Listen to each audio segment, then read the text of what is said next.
matchbox, and the House on both sides is writing to him. That is a very, very rare event in the Oxford Union. I'm not sure in the 25 years since I was president I've ever seen that happen here in this historic hall before. Honourable members of the Union, ladies and gentlemen, in fact, if I could greet straight away, because I understand there is a direct feed to the White House tonight, if I could greet the President of the United States, who is, of course, at the very genesis of the proposition we're debating tonight. A quote in Time magazine last year, an assertion by the President of the United States that nuclear weapons were immoral. His avowal reiterated in January this year in the statement over the space initiative known as SDI. And there again, he asserted that this system of the nuclear stare cannot be sustained morally.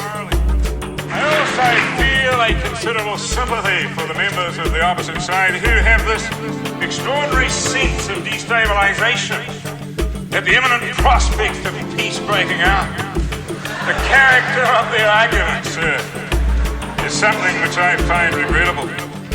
If I could say very simply that it is my conviction that there is no moral case for nuclear weapons, that the best defense which can be made of their existence and the threat of their use is, as we have heard tonight, that they are a necessary evil, an abhorrent means to a desirable end. I hold that the character of nuclear weapons is such that their very existence corrupts the best of intentions, that the means, in fact, perverts the end. And I hold that their character is such that they have brought us to the greatest of all perversions, the belief that this evil is necessary, as it has been stated tonight, when in fact it is not. And I make my case against nuclear weapons the more vigorously because I distinguish between them and all other forms of coercive or deterrent power. I've got no case to make against the policeman's truncheon. And the people tonight who have argued that you must go to the ultimate in force every time you seek to embark upon it is, of course, a surrender to the worst immorality.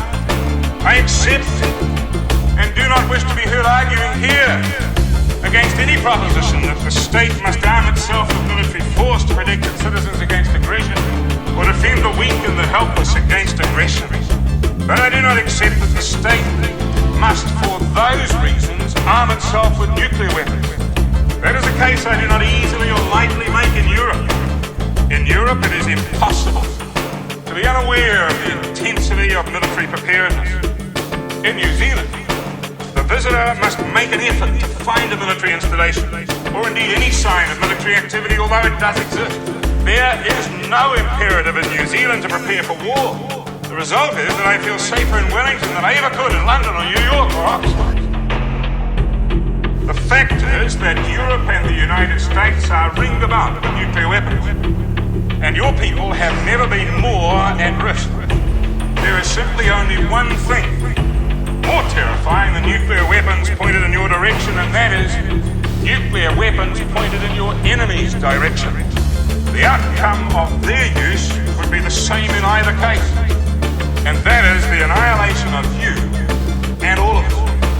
And that is a defense which is no defense, is a defense which disturbs far more than it reassures, and it is totally without reason, logic, any sense at all to have the means at the disposal of two particular sets of parts to turn this world into rubble time and time again.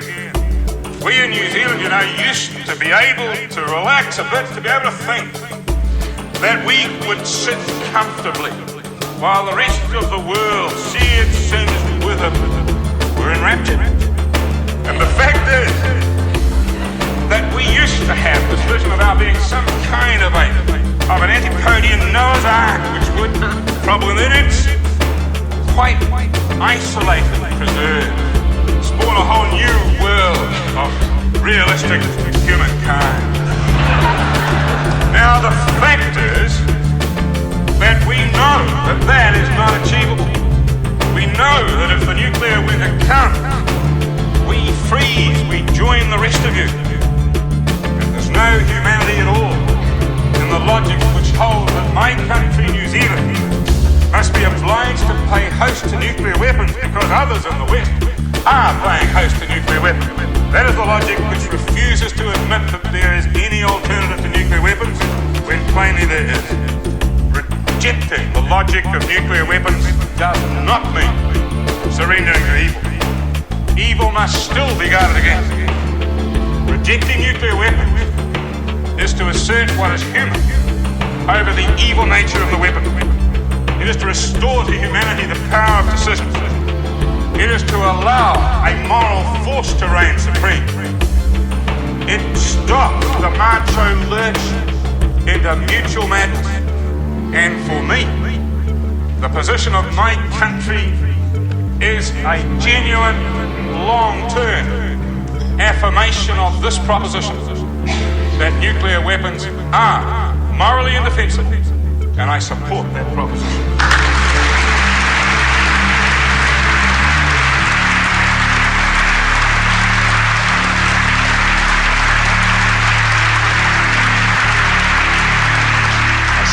Ovation from here in the Oxford Union for the Prime Minister of New Zealand, Mr. David Longby.